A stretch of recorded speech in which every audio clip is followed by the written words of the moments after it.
Alex, I know you at least graduated middle school, so you heard that saying who, what, who, what, when, where, why, how. I know you heard that one, right? Right, I've You heard know, that. when you're trying to figure out some problems. So for me, like, we're not gonna go through the whole, the whole scenario of it, but the thing I want to focus on is the why and why, especially when it comes to doing deals. And then, I mean, okay, so everybody know the who. The who is the seller. What, you selling this piece of property, you selling this business, and then the how, your number or whatever. But the why and the why. So one of the questions that we always ask, well, I know I do, and I know you do sometimes, but I always ask, why are they selling? It could be any, it could be retirement. It could be, moving back with my mom, but that's when people stop with that why, that one why. They give you, oh, I'm retiring. But the key is to ask the second why. You're retiring. Okay. Yeah, I'm retiring. Now, the question is why? Yeah. All right. I'm retiring. Why? Because I just want to spend more time with my family. I just want to make sure I got my nest egg set up. That right there, the second why is the golden answer that's going to solve most of your problems when you're doing the deal. The second why, the answer to the second why. So it's why, then why. So that second part of it there, and I'm going a little long, is to try to find a way how you could massage the deal in your favor. So, hey, I'm retiring because I, want to live my golden years. So do you want to live your golden years with a lump sum, or do you want to live your golden years with, hey, monthly payments that will always be more than you need, and you can always get that into perpetuity or until the deal's done? Do you want to pay the big tax payment, or do you want to pay a lower tax payment if you get paid in monthly installments instead of getting all of the money up front? You see what I'm saying? So that right there, that why is, the second why is a big, huge thing when it comes to trying to pull off a deal. Okay. Yeah, that makes more sense. When Kirby says he sounds crazy, it's because of things like this. I'm gonna put this screenshot up of just showing them the topics. He sent me 5 topics, and one is just who, what, when, why, and how. And I was like, what is he talking about? Right. That makes a lot Right. more sense. That second why, that's very important because you want to find out, the deep reason why they want to exit.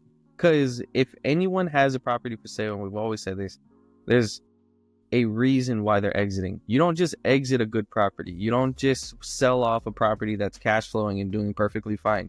There's always a reason. What is your reason for getting out of it? And the ones that I found were divorce, retirement, and couldn't handle the management aspect of it. So those are definitely good questions. You want to find that out so that you can massage the deal into your favor and get the price that you want, for sure. Right.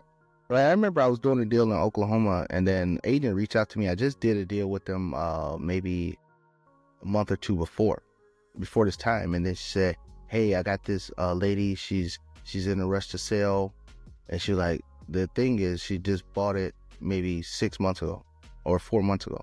And then so I was like, why? And then she told me that, divorce, like you said. But then the question is, so why are you selling it?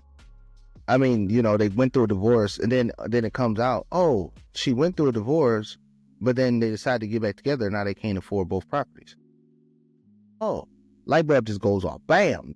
Now I'm going into my how after that second why. So they can afford both properties. So of course she's asking for extra than what she owes on the property. And then I was like, oh, I can help her out of the situation, but only for what she owes on the property. And I was like, she's going to have to eat your fees for, what that costs. But if not, then and then I found out the other why was, okay, why can't they afford it? Oh, because they're on an arm loan, a 5-1 arm or something like that. So yeah. So after that, it opened my eyes up to the why, like, oh, okay, this is how I'm going to do this deal. And then as soon as I did it, it was no pushback. It was like, okay, she was like, well, I'm desperate. I got to go. I reached out to him to help me out. So it is. So she ate the realtor fees, and then I got the deal for at or what she owed on the deal. So she had to come bring cash to the table. But asking that second why, and I know a lot of people gonna be like, oh, you an a-hole for doing that to somebody. No, they reached out to me. I didn't call them. Alex, my main thing is I don't like going after single family properties because I know this is probably the biggest deal, especially it's owner occupied. If it's an investor, I don't care. But if it's owner occupied, I don't like doing those deals because I know I'm going for the best deal for me, and this probably going to be the most amount of money owner occ. This is probably the most money that they're ever going to receive. So I try to stay away from them. But when you reach out to me and ask me to bail you out of a situation, I'm bailing you out of the situation for the best price for me, not the best price for you. I'll get you out of the situation, but you're not getting nothing extra. I'm just going to get you out of the situation. Right. But asking those whys, and I do that all the time. I always ask the whys twice. It's always why, then why. Don't just say why, and then they're going to give you a vague answer, and you're like, oh, well, this is the reason. And I think my wife taught me that, because I'd be like, why? And then I'll just ask why, and then I'll just ask the first question. And then they'll tell me, oh, retirement. Then I'll tell my wife, oh, yeah, they're retiring. But why? You know? And then she always asks me, and it frustrated me. And I'm like, dang, lady, why the heck you questioning me? Why'd you question them? And then that's when I start adding the other why into it to figure it out. But then adding that second why into this, to that second part of it, open mad doors. I mean, floodgates of doors of different things out there. But what you got?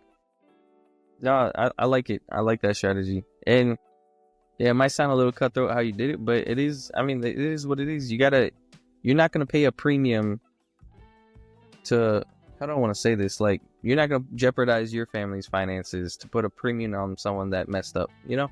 I mean, that if in this game, if you are trying to make a deal, if you're on the other end of doing a deal, then, I mean, you understood the rules of the game. You understood how the game could be. Well, that's just how I view it. You know, I remember when I bought the barbershop, in Texas, and then I knew that the owner of the building, he was, you know, a little shaky on his finances. So then I reached out to him like the same month I bought the barbershop. So he owned the strip mall, and I'm just like, hey, first, of course, I'm going to come with him with problems like any good tenant would, but that wasn't even my plan at all, to have him fix nothing, because I knew he wasn't. And because I knew he didn't have the financial means to do it. And then he was like, and then he told me, he was like, honestly, man, I'm looking to sell. And I was like, why? And then he was like, oh, first he said, I found better deals. I was like, better deals than, you know, fixing up the strip mall and, you know, and then getting all these other suites rented out. And then he was like, I'm just gonna be honest, I'm behind. And then he just said, I'm behind on everything. My mortgage is getting messed up. I'm just trying to find any way to liquidate.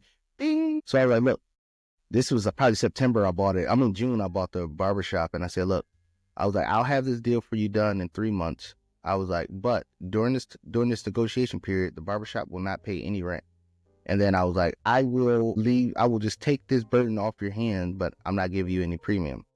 And he was like, wait, you ain't gonna pay rent the whole time? Man, you drive a hard bargain, but okay. Oh, so the second why gave me the how I'm gonna do it. And then I just gave it to him. I just get, because the thing is, the truth of the matter was, you're going to lose it anyway, because you can't even take care of your personal finances. You're going to lose the property anyway. Then I'm going to buy it probably on auction or foreclosure. Or you could just not take any rent now, and you know for sure that you're going to get at least out of your situation without having foreclosures or whatever hanging over your head. And for people that's out there in the commercial space, he did not have non-QM debt on the strip mall. He was, not non-QM. He didn't have non-recourse on the strip mall. He had recourse debt on it. So it was all going on his name. I was a man of my word. I did exactly that. I didn't pay rent for the barbershop, but I closed the deal within like 45 days. I didn't even make him wait the 3 months. I closed it within 45 days, and he was free and clear to go. And then I rehabbed the other suites, rented them out. It was like one of the best deals I've ever did. Yeah. I only paid exactly what he owed on it, and at the time it was pennies on the dollar I got it for, so it was a perfect deal. But asking a second why is the key element to finding out their pain points, their hurt points, their points that you can maneuver on to try to get stuff done. I mean, Alex, you know, you got that why I just answered to you the other day with the fourplex. You know, you got that why, so now you got other avenues to take advantage of that deal. But asking that why, the who, what, where, when, everybody knows that. People know the why. Some people might ask the why once, but they don't ever ask the why twice. But once you get the why, that second why, that gives you the how on how you're going to structure the deal. Yeah, and the repetition of doing deals, you know, it gives you that knowledge on how to do it, how to negotiate, it's like, you know, what pinpoint to hit or what pressure points to put pressure on sellers. You know, you start to learn more and more. Like every time I bring you a deal, it's like holding back a dog that's just trying to attack. It's like, I mean, you just know all the pinpoints. I mean, I remember the first one. It was like, we found out that they were in a divorce, and you're like, oh, you're like, oh, that's the problem. Mhm. And it was just like, you're like, okay, after the inspection, you're gonna lowball them again. And I was like, what? So, it's just because they needed to get out, and the property was listed for so long. The realtor was it was like pending sale 3 times, and she was like, every time their finances fall through, she just wanted her commission. So it was like a perfect spot to just buy. I mean, you just got to know the whole situation. Yeah, but the key of it is just people always ask questions. Don't be afraid to ask questions. Don't be intimidated by titles of people's name because they got real estate agent or they got broker by their name. It don't matter. Ask a question. You want to find out every intricate detail that you can to make it to your advantage. And I'm talking to people that's trying to own or occupy properties or trying to, get into the real estate game. That's how you do it. I mean, even the house that I live in now, it was who, what, why. The why was, hey, I want to sell, the property. And then I said, okay, I can do it tomorrow. And then it was, okay, I can't do it tomorrow. Why? Because I got to have back surgery. Why? And then I was like, okay, why can't you sell it? And then, because and then he broke it down. I'm in this situation, I'm in a relationship, but I don't want to go into the relationship, yada, yada, yada, yada. Okay, so you bring me problems. Let me bring you some problems. I was like, okay, so, my family's sitting there right now ready to move in. So what are we going to do about that? He ended up taking $70,000 off the price of the house if I waited till 3 months later. So that's, bam. All right, perfect. I can finesse that. And then lo and behold, I walked in, I flew in out of the country. I flew in, closed the deal. Family moved in the next day, and then I flew back out of the country.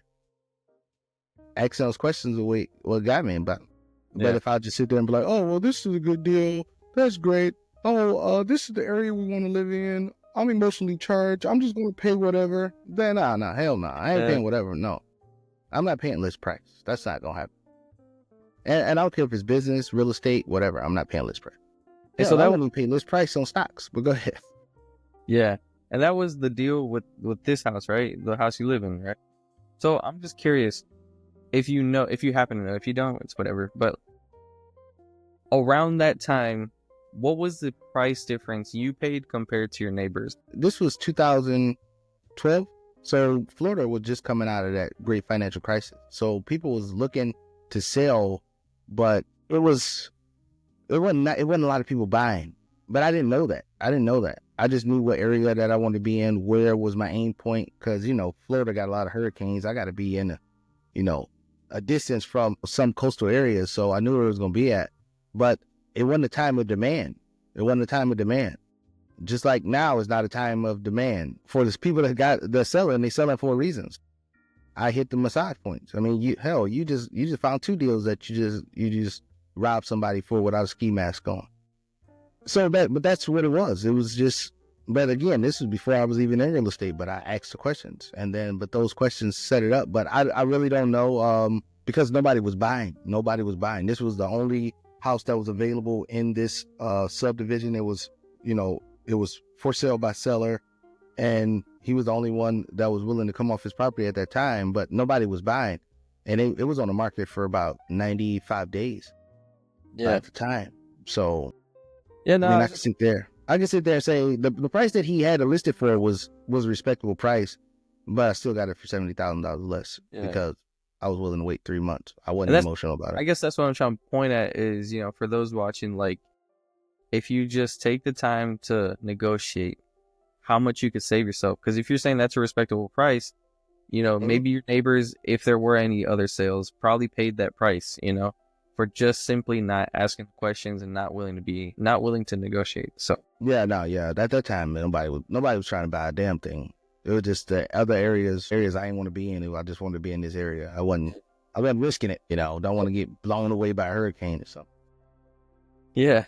With that said, guys, if you have any questions or comments, drop them down below. Don't forget to like this video, share, subscribe, send us more content. We'll see you guys on the next video.